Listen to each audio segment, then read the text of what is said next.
Let's now discuss the probably most well-known density model, the Gaussian distribution or Gaussian density. So we'll introduce the Gaussian density or Gaussian distribution, and then we'll discuss a general principle how to learn distribution models with maximum likelihood, and we'll derive the closed form maximum likelihood parameters for Gaussians. And before we move on, we introduce some shorthand notation. So consider some random variable x with a density p underscore x. Now if we, for example, if we evaluate the density for some argument x, so this is a state of the random variable, then we write p underscore x evaluated at x. And this is somewhat redundant because we have here the x and not the x here. So we'll now, from now on, we'll just drop this subscript here. And we'll just write p of x when we actually mean p of underscore x of x. So this is the evaluation of our density px at input x. So we just drop the subscript because the random variable is anyway clear when we plug in this argument. So essentially, when you plug in this lowercase x here, a state of the random variable, then we are referring automatically to uppercase x. And if we are not evaluating an argument, but just talk about the whole density itself, so if we talk about this thing, so about the whole function, or if we make a statement about all possible arguments, then we'll use a slightly weird notation, namely p of random variable x. So this notation actually doesn't really make sense because the random variable is not a real number, and p is actually a function defined on the real numbers, and therefore this notation wouldn't make sense, so this is just a shorthand. So we want to drop the subscripts, and if we evaluate the function at x, then we use the lowercase. If we just talk about the whole density, then we use the uppercase, so that we know about which random variable we are talking about. Okay, so the shorthand notation, we are essentially just dropping the subscript x's now, or yeah, the subscripts. Okay, so the Gaussian. Here it is. So so p, note we have now dropped the subscript. So let p be a probability density, and so it's defined as follows. So it has two parameters, a mean parameter mu and a standard deviation parameter sigma, which needs to be strictly positive. So mu and sigma are parameters of this density, and the density is given, you've probably seen this before, 1 over 2 pi times sigma times exponential function, so e to the power of minus a half, x minus mu, so difference between x and mu, divided by sigma squared. So like this thing here gets exponentiated, and essentially this is the density, and this term up in front here is actually just making sure that it's normalized. So recall, a density needs to integrate to 1. So essentially, this would already be the functional form of the density, and essentially this just takes care that we correctly normalize it.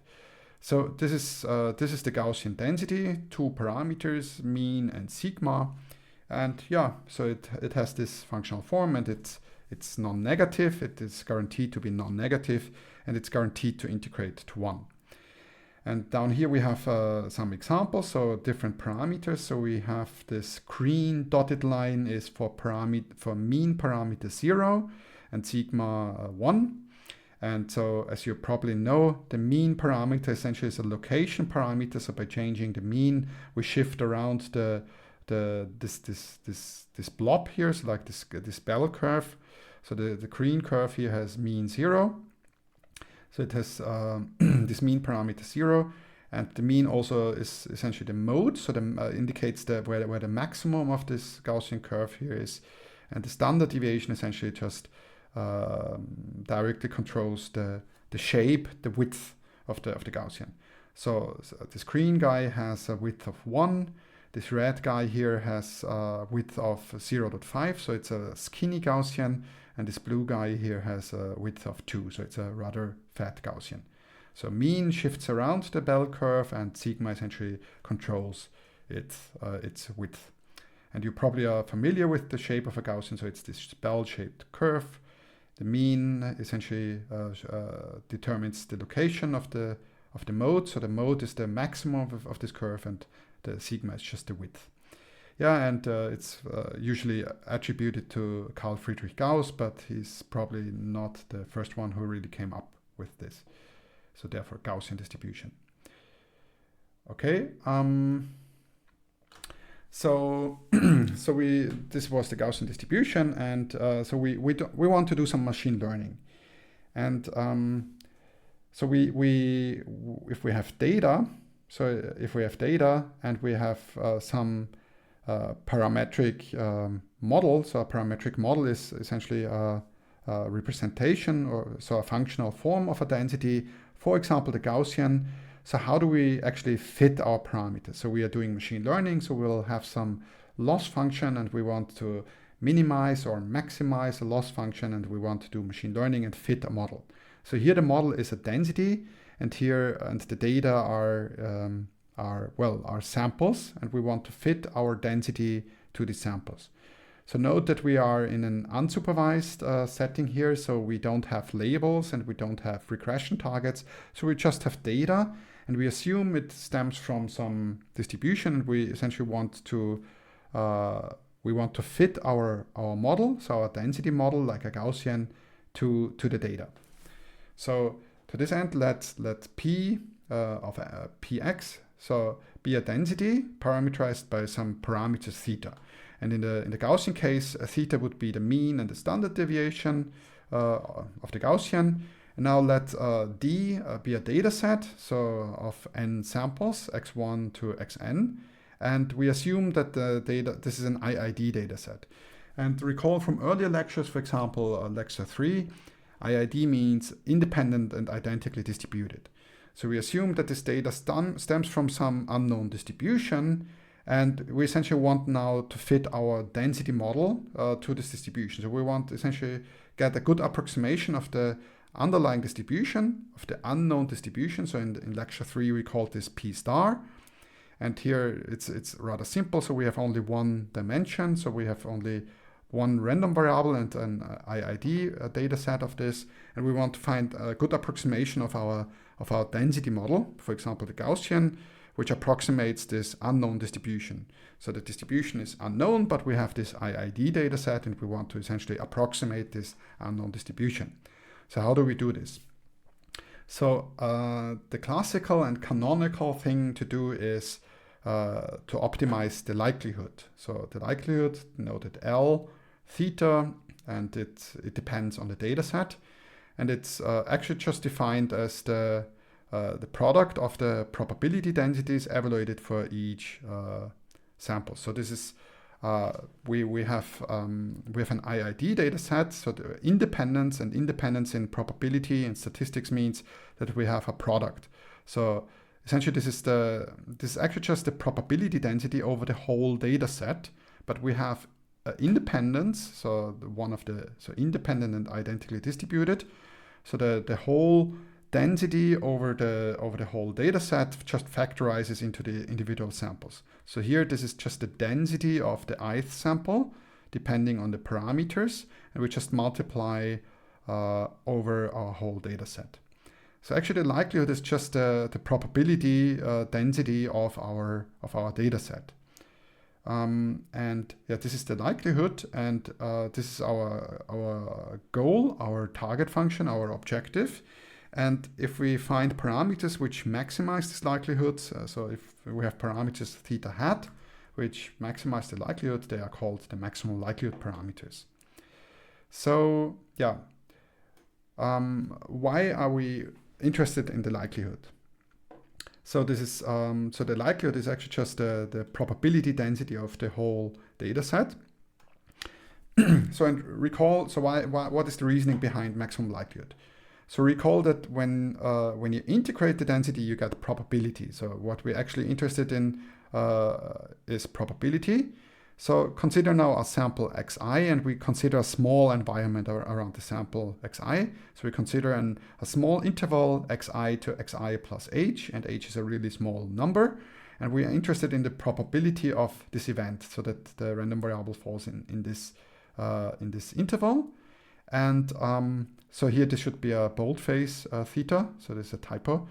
And this can be, so this probability can be approximated. So if h is reasonably small, by just density at xi times h. So this is essentially just a rectangular approximation of this integral. So the probability is if we integrate over this interval, and if the interval is really small, we just need to evaluate the density times h. So this is a rectangular, so it's just the area of this rectangle, and this approximates this integral.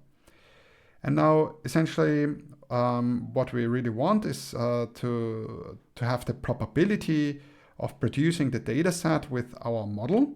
So essentially we take now this approximation to the probability, and we have independence among the samples. So we have just this product over the densities, and the h is just fixed. So it's just h to the power of n. So this is actually approximately the probability that our data set has been produced by our parameters theta, or the model parameterized with the parameters theta. And that hn is just a constant, so we can just drop this constant. It's just proportional to the product of all the densities. And this, by definition, this is the likelihood. And this is what we aim to maximize. So just as an explanation why it's meaningful to maximize the density, to maximize the density model here.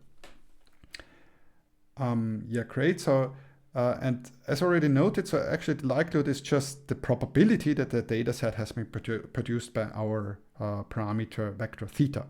So therefore the difference between probability or probability density and likelihood is just the following. So if it's a function of the data set, we say probability or probability density, so the probability of a data set given theta, and this is actually the same thing as the likelihood, but the likelihood is a function of theta. So if we say we have a data set and we are optimizing over theta, then essentially we talk about the likelihood. If we want to know the probability or probability density of our data set given our parameters, then so this is a function. So this is called probability. So when probability is a function of the data, likelihood is a function of the parameters. But otherwise, this is the same thing. So probability and likelihood is the same thing, but probability is a function of the data, likelihood a function of the parameters. So this is the difference between probability and likelihood. Okay, so yeah, so likelihood is actually just the probability that our data has been produced by our model with certain parameters theta. And this is intuitive, this makes intuitively sense, but there are also strong theoretical reasons why this is meaningful. And in particular, maximum likelihood, so the maximum likelihood estimator or maximum likelihood learning is consistent. So what does this mean? So let p of x with parameter theta, so for example our Gaussian, let this be a parametric density, like a Gaussian.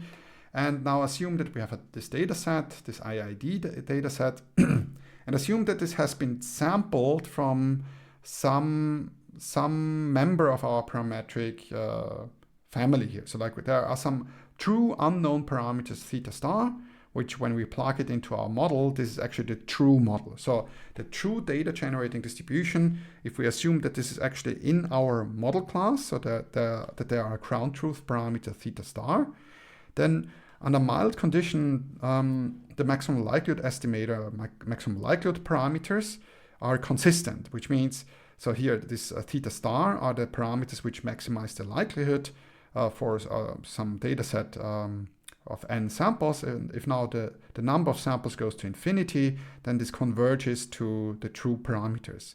So there are some mathematical conditions which are rather mild though. So this is good news. So if you get more and more and more data, then maximum likelihood under mild condition will actually retrieve the true model. So the true data generating distribution, which has generated our data. So this essentially will retrieve this true parameters theta star. So therefore, yeah, so in the limit, maximum likelihood retrieves the data generating distribution.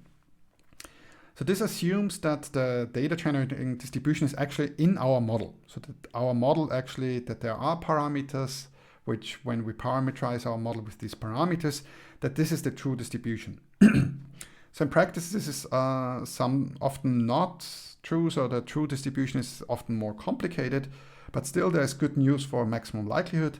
So even if the data has been produced by a different distribution, so which is not in our model, then maximum likelihood still converges to the best approximation in some sense to the true distribution. So still maximum likelihood, if we get more and more data, then we'll approximate the true distribution in so-called Kohlberg-Leibler sense. So I will not discuss what Kohlberg-Leibler here is, so that it just be said that this is a divergence measure which essentially compares some kind of distance. So it's not really a distance, it doesn't have a triangle inequality, so it's a divergence. So essentially this measures how similar two probability distributions are. So maximum likelihood, even if the true distribution is not in our model class, so if there are no such parameters that we retrieve the true distribution, then still we get the best approximation in a certain sense. So, so these are good properties of maximum likelihood, and therefore maximum likelihood, optimizing the likelihood of your parameters makes sense. Okay, so how to do this now in practice, and in particular for Gaussians. So let's assume we have our IID data set of n samples, and now the Gaussian likelihood is just, recall, so the likelihood is now the function of parameters given data, and it's actually just the product of the densities. So we multiply over, so we take a product over all our samples, and we evaluate each sample on our model. And recall, so this is just the Gaussian density, so we just take a big product over all our samples, and we just plug in the ith sample into our model, and this is the likelihood, this is the Gaussian likelihood. And this is somewhat tricky to optimize. So we have a product of these nonlinear functions here, so this is somewhat hard to optimize. And the standard trick in optimization is that you first apply a monotonous increasing function to your objective. So because a monotonous increasing function just essentially warps your objective. So and examples of these monotonous increasing functions would be quadratic if on the positive, so on the positive sector, or the logarithm, or exponential. So if you apply a monotonous increasing function to your objective, this leaves the location of the optima unchanged. Because if you have a minimum, if you have a maximum, and you apply a monotonous increasing function, then at the same position there will still be the maximum. So because of this holds if you have a monotonous increasing function. So you can apply a monotonous increasing function to your objective, and the optima will still be at the same locations. And very common in maximum likelihood is that you don't optimize the likelihood itself. So because it's like a tricky product and hard to work with, but you consider the log likelihood. So the logarithm is a monotonous increasing function. So if you optimize likelihood or the log likelihood, you will get the same minima. So it doesn't matter if you optimize likelihood or log likelihood. And typically people optimize the log likelihood instead of the likelihood, because it turns typically out to be easier to optimize. So what happens if we apply the log to this thing here? So a log applied to a product turns the product into a sum. So the product becomes a sum, and then essentially just apply the log to this thing here. So 1 over 2 pi sigma just gives minus log of 2 pi sigma. So the minus because we have here the denominator. And if we apply the log to this thing here, this just the log cancels with the e. So we are just left with this minus a half x minus mu over sigma squared. So this is the log likelihood, and we've turned now, the main effect is that we've turned this product into a sum. And this is now nicer to work with. So let's optimize the log likelihood with respect to our parameters mu and sigma. So here this is just again the log likelihood. So I've just copied that from the previous slide here. And now we want to optimize this. And let's start with the parameter mu, so the mean parameter. And we do this by setting the derivative to 0. So, and here we see why the log likelihood is nicer, because we have a sum instead of a product, and the sum of derivatives is just, no, the derivative of the sum is just the sum of the derivatives. So we need just to derive these two terms. This here doesn't depend on mu, so this goes away. And if we derive this term here, we have a half, and we have this squared, so the squared goes down and cancels with the half. So we have minus x minus mu over sigma, And now we just have the times the inner derivative, minus mu gives a minus 1, so this cancels with this 1. So we're just left with the sum of over xi minus mu divided by sigma. So we can now we can essentially pull out the sigma and just multiply times sigma, so the sigma just goes away, and we are left with the equation the sum over xi minus mu equals 0. And if we bring so we can split up the sum over xi minus the sum over mu, bring the sum over mu on the other hand side, and this is just n times mu. So therefore we get that mu must be 1 over n times the sum over our samples. And this mu has a hat, so this hat denotes the maximum likelihood solution. So this is the maximum likelihood solution for for the mu. And it's pretty intuitive, so because we realize this is just a sample average. So we just sum over our samples and divide by n. It's really just a sample average. So like if you have a vector, if your x is of all your x's are a vector, you just type mean, so take the mean in NumPy, and this gives you the maximum likelihood solution for mu. So the mean, the average, the empirical average is the maximum likelihood solution for the mean parameter of a Gaussian. So pretty intuitive. So it's the mean parameter and the empirical average is the maximum likelihood solution. And we saw that this is independent of sigma because we got rid of sigma here. So for regardless of sigma, this is the maximum likelihood solution. So it does not depend on sigma because we got rid of sigma here by just multiplying it. So now we buy this. So this is now our maximum likelihood solution for mu. And therefore we can now take this and plug this in here. So we work now with sigma. So we want to maximize with respect to sigma, but we can also already plug in our maximum likelihood solution for mu. Now we are optimizing with respect to sigma. So again, we need to take the derivative. So the first term here, it depends on sigma. So we have minus a log. So log is the derivative gives 1 over 2 pi times sigma times the inner derivative is just 2 pi. So the 2 pi cancels and we are left with 1 over sigma or minus 1 over sigma. So that's the derivative of this first term. And the second term is, so we start with minus a half, but again we derive after, so we derive this polynomial, the 2 comes down and cancels with the half, and we are left with xi minus mu hat over sigma, and we need also to take the inner derivative times the inner derivative. This gives a minus 1 from the sigma in the denominator, this cancels with the 1, and times xi minus mu over sigma squared. So in total, if we derive this, this gives this derivative here. And again, we set this to 0. And so first of all, we multiply times sigma to the power of 3. So we get a sigma squared up here. We bring this on the other side and we get this equation here. So again, so here we have the sum over sigma squared. This is actually just n times sigma squared. And we are left with that the sigma squared hat, so the maximum likelihood solution is just 1 over n sum over xi minus mu hat squared. And again, actually not so pretty intuitive result, not very surprising. So sigma hat squared, so sigma is the standard deviation parameter and sigma squared is therefore the variance.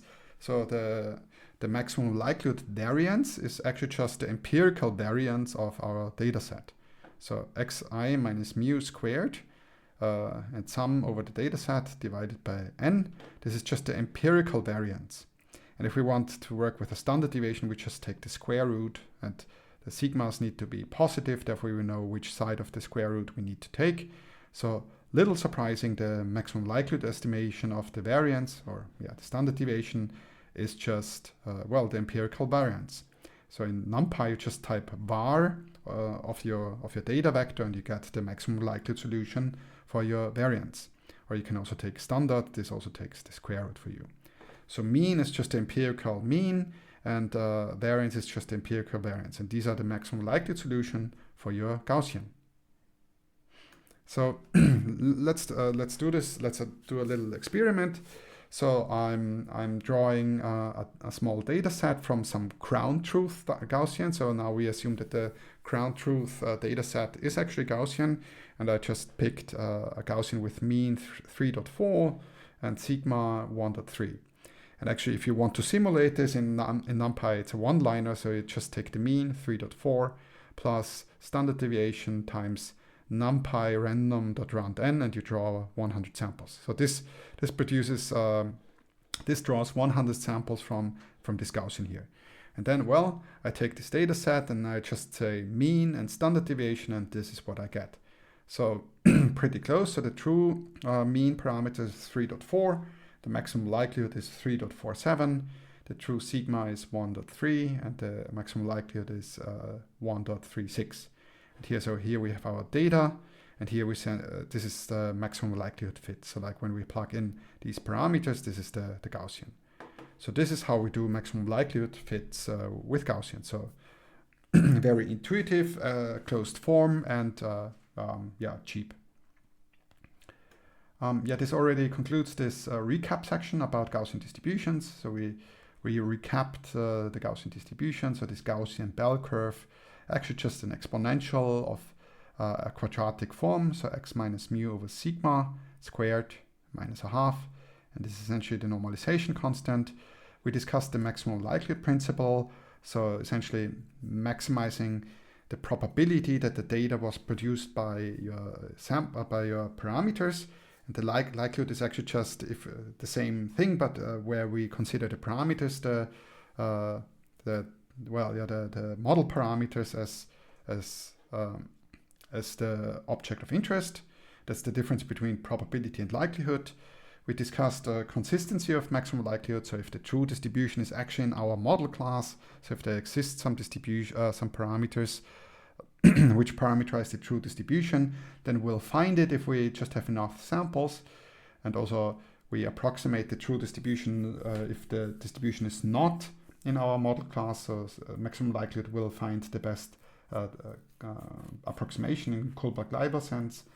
And yeah, we derive the closed form maximum likelihood parameters for Gaussians, which are just the empirical mean and the empirical variance.